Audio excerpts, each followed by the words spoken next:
ازيكم يا حبايبي؟ عاملين ايه؟ يا رب تكونوا بخير. اول حاجه كده دخلت المطبخ، قلت انا اعمل لهم فطار. آه، كان عندي قطعه جبنه قريش كده، هم ما بيرضوش ياكلوا الجبنه القريش، فانا قلت اما اعملها لهم في الفطار ده. انا كنت عملت قبل كده الحواوشي البيض ده، بس كنت ساعات احط عليه جبنه فيتا، جبنه ما اعرفش ايه عشان اداريه. المهم كان عندي حته الجبنه الفيتا ده، حطاها وحطيت عليها 3 بيضات. كان قدامي واحده مرقه الدجاج دي مفتوحه، حطيتها يعني مش اساسيه، انا بحط عادي شويه ملح وفلفل، هي كانت قدامي مفتوحه قلت اما احطها. ربيت بقى البيض كده الاول شويه، وبعدين ههرس عليه الايه، حته الجبنه. يبقى انت لو عندك حته جبنه كده فيتا، حته جبنه من دي. انا برضو هجيب لهم حته جبنه رودس اللي هي بطعم الجبنه الرومي، علشان يعني ايه، لان طعم القريش بيبقى عادب، ملوش طعم قوي، مفيهوش ملح قد كده. فبحطيت بقى حته معلقه من الجبنه التانية دي، هتشوفوها دلوقتي، عشان تخلي الطعم كويس. هو الرغيفه دي، السندوتشات دي بتبقى حلوه جدا بالجبنه القريش والبيض زي ما احنا عاملين، بس كده يعني لو ولادك ما عندهمش مشكله بالجبنه القريش، هتعملي سندوتشات زي ما احنا بنعمل كده بالظبط، جبنه قريش وبيض بس. انا بقولك هتحط معلقه بس من دي كده، علشان بس تخلي لهم الطعم، يحسوا ان هو طعم جبنه رومي مش طعم جبنه قريش او حاجه، ما يحسوش بيها يعني. هيرسها بقى معاها كده. انا بحط عليها حته لانشون لو باقي عندي متقطعه، حته جبنه رومي متقطعه، لو مفيش هي مش اساسيه. عندك قرن فلفل، عندك عود خضار، اي حاجه من دي حطها عليها، كده كده تدخل كلها في السندوتشات. ان انا بقول لك هي كده، انت المفروض تحطها كده في السندوتشات زي ما بقول لك. انا دي الحته دي بتبقى عندي متبقيه، بشيلها في الفريزر احطها كده. بص، كام حته جبنه رومي كانوا عندي كده، انا مكسراهم حتى بايدي كده، ما قعدتش وقطعت يعني، كلها حاجات عشوائيه كده. عايزه تحط فيها حته جبنه موتزاريلا حط، انا ما حطيتش. عايزه تحط قرن فلفل تخرطيه حطي، عايزه تحطي كان في قدامي جنبي عيدان خضرة بس كده، حطيتهم يعني حاجة بسيطة بس كده، هما يعني ايه اللي كانوا موجودين ايه جنب كده قدامي. بس انما انت الاساس ممكن تحط جبنة قريش وبيض بس. انا حطيت جبنة قريش والبيض زي ما قلت لك. إيه، وحطيت معلقة من جبنة رودس، وقطعة لانشون كانت عندي متبقية في الفريزر، وقطعة جبنة رومي. أنا حطيت لها سنة كمون صغيرة، دي اللي أنا حطيتها، دي سنة كمون صغيرة، حسيت إنها تبقى كويسة مع ريحة البيض والجبنة القريش. بس قلبي ده كله بقى مع بعضه. لو عايز تحط فيها طماطم حط طماطم، بس ما تحطش المية بتاعة الطماطم، حط اللحمة بس. العيش كده فتحته من فوق زي ما كنا فاتحين الحواوشي، وتحط بقى مثلا في كل رغيف مثلا معلقتين. المعلقتين ده بيكون قوامه حلو، لان البيض بينفش سنه. فالقوام بتاع المعلقتين دوت حلو، عشان ما تبقاش لا تقيله قوي معاكي ولا خفيفه قوي معاكي. انا بقى عشان انا هعمل مثلا ايه، مش عارفه 4 ارغفه ولا 5، احطهم في الصينيه وادخلهم الفرن. لو انا لما بكون بعمل مثلا رغيف ولا 2، بحطهم على الطاسه عندي على النار، انا عملتهم معاك قبل كده. بتحط مثلا نص معلقه سمنه في الطاسه، وتحط عليها العيش، وتخلي النار متوسطه عشان بس ما يتحرقش معاك قبل ما البيض يستوي، وتقلبي على الناحيتين، بيطلع معاك ممتاز بتاع الطاسه برضو. خد بالك تسويه الحوش على الطاسه حلوه كتير عن الفرن. بس لما يبقى عندك بقى ايه، هتقفي مثلا او بتعملي حاجه جنبك، لا ومدخلاه الفرن وريحي نفسك. دي معلقه سمنه واحده كده، قلت افرطها في الصينيه، لان طبعا الحاجه اللي احنا عاملينها ما فيهاش اي دهون ولا حاجه.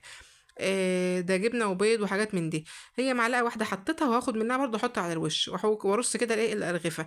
بقى عندي رغيف كان عندي حته لانشون وحته جبنه رومي، حطيتهم بس في رغيف كده، تلاقي رغيف فيهم في جبنه رومي ولانشون بس، اللي انا بوريهم لك ده حتتين كده، حطيتهم على بعضهم وخلاص. حطيت حته جبنه رودس في الارضيه كده، وحطيت شريحتين اللانشون وشريحتين الرومي عليها. انت تقدري تعمليها كده، تقدري تعملي اي حاجه عندك في البيت.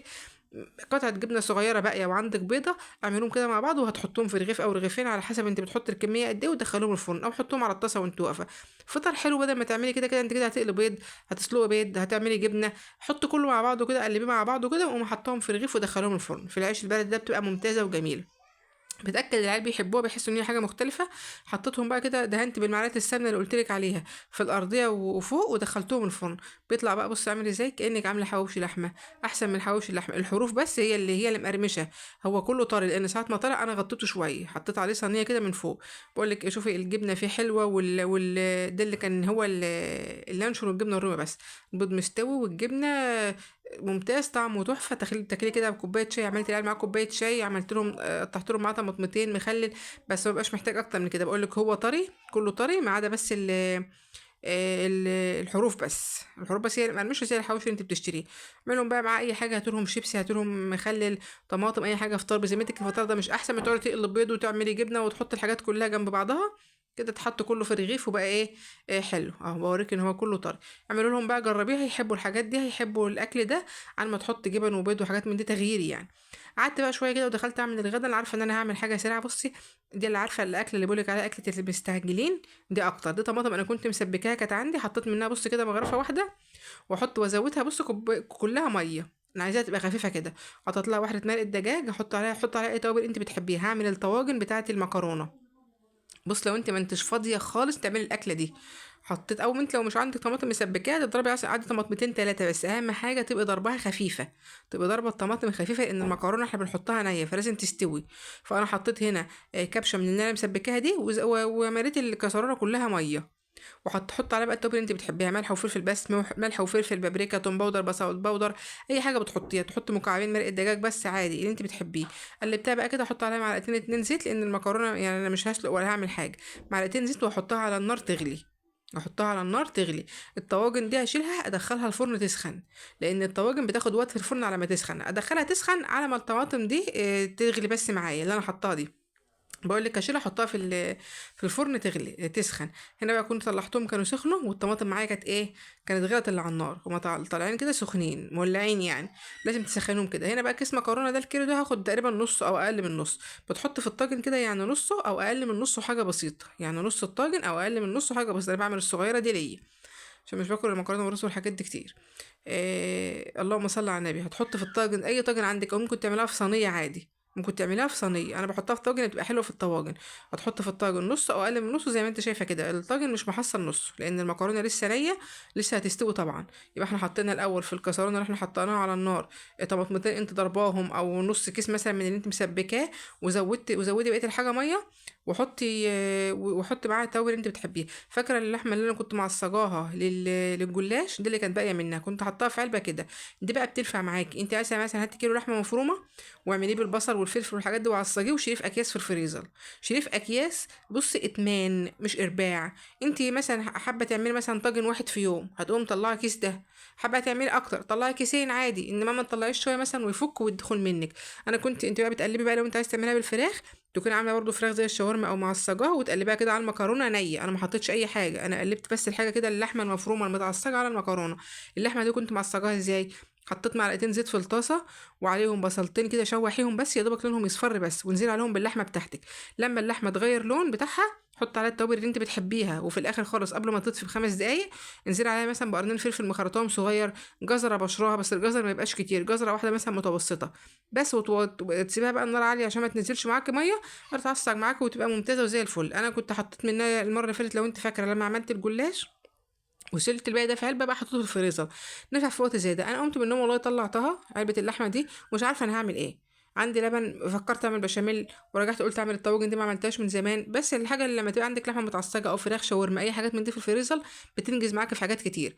احنا حطينا دي بقى كانت خلاص الصلصه دي غليت، احنا حطينا المكرونه نيه في الطاجن سخناه بس، وقلبت عليها اللحمه اللي انت معصجاها او الفراخ. طبعا لو انت شايلها في الفريزر يبقى انت انجزتي، عندك كيس لحمه متعصجه، عندك كيس طماطم مسبكاه، يبقى انت خلصت الاكله. انت بتحط كله على بعضه بس وتدخليه الفرن. حطيت بقى كله كده، الطاجن عندي سخن، الطماطم عندي بتغلي، يا دوبك الطماطم اللي انت هتحطيها لو انت ضربها حتى في الخلاط تبقى خفيفه، خدي بالك من النقطه دي، ما ينفعش طماطم زي اللي احنا نعمل بقى الطبيخ تبقى تقيله، لا. شفت لما انا كانت متسبكه معايا كانت مزوده لها ميه عشان تبقى خفيفه معايا، وحطها على النار تغلي. يا دوبك الطماطم بقى اللي انت بتحطها دي تبقى مغطيه بس الطاجن، يعني بص انا حطيت كمان معلقتين بس كده عشان تبقى مغطيه المكرونه، اظن انت شايفه المكرونه في حتت منها طالعه لسه، تبقى مغطيها بس كده عشان ما تعجنش منك، تبقى كويسه معاكي. عايزه انت تحط على وشها جبن براحتك، احنا هنا ساعات بيزمزقوا من الجبن اللي على وش المكرونه دي بالذات، وساعات لا. فانا في واحده بحط عليه ايه حته كده وخلاص وغطيه بقى.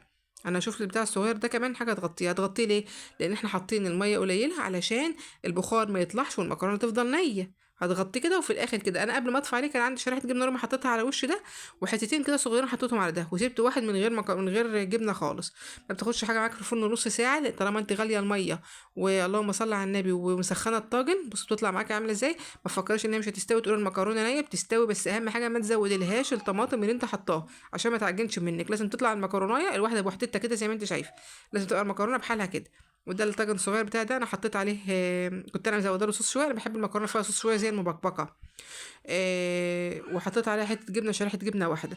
اعمليها بقى، دي اللي هو بقول لك فعلا اكله المستعجلين، في ثانيه الا ثانيه واوريك المكرونه بتتقطع، مش تاخد منك اي وقت، مش يعني هتستسهلها كتير جدا عن المكرونه البشاميل، هتطلع معاكي تحفه، جربيها والف هنا.